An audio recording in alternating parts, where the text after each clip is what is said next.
Se eu fosse o diabo, minhas primeiras vítimas seriam as crianças.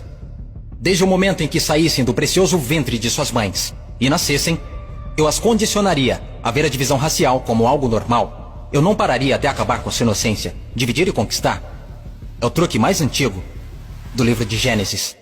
E conforme eles crescessem, eu continuaria minha infiltração por 12 anos. Eu roubaria seus corações e suas mentes. E chamaria isso de educação. Se eu fosse o diabo, minhas próximas vítimas seriam as mulheres, que eu envelheceria em contato com homens que controlariam os corpos e os seus direitos. A melhor maneira de amaldiçoar a Deus é desrespeitar os próprios portadores da vida. Falando em Deus, se eu fosse o diabo, quando se trata de religião, eu montei o meu plano perfeitamente. Eu permitiria que você adorasse Jesus todos os domingos, e nos outros 6 dias, eu faria você me adorar. Em forma de dinheiro, fama, luxúria e ganância. Para minha religião, eu não precisaria te converter. Eu transformaria os 10 mandamentos em 10 sugestões. E faria com que a pseudo-virtude fosse mais importante do que a virtude. Eu daria a vocês religião suficiente para se odiarem, mas não suficiente para amar um ao outro. E para minha estratégia final do mal, eu faria você esquecer que todo o propósito da religião é a espiritualidade. Se eu fosse o diabo, eu não viria vestido com a capa vermelha e chifres pontudos.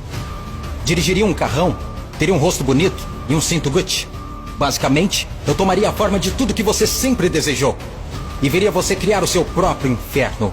Eu não preciso incendiar a terra. E no que diz respeito aos políticos, eu não mudaria nada. Eles já estão fazendo o meu trabalho sujo. Se eu fosse o diabo, discretamente, estaria nos bastidores. Você não precisaria me ver. Eu normalizaria a disfunção e chamaria de reality show. E nesse reality, eu atacaria a sua autoestima, dificultando a cura. Eu te mostraria imagens de corpos falsos e os tornaria mais atraentes do que os reais. Se eu fosse o diabo, eu faria você rezar para a tecnologia e idolatrar aqueles que criaram. Eu faria da influência a droga número 1 e roubaria milhões de almas perdidas enquanto eles a perseguem. Agora, se eu fosse o diabo, não faria tudo de uma vez. Eu tenho meu tempo. Em vez disso, eu corroeria a sua moral, pouco a pouco. Exatamente como o câncer se espalha. Por falar em câncer, se eu fosse o diabo, te alimentaria com alimentos saborosos que o deixariam doente e transformaria seus médicos em traficantes de drogas, vendendo pílulas que o fariam voltar ao invés de curar.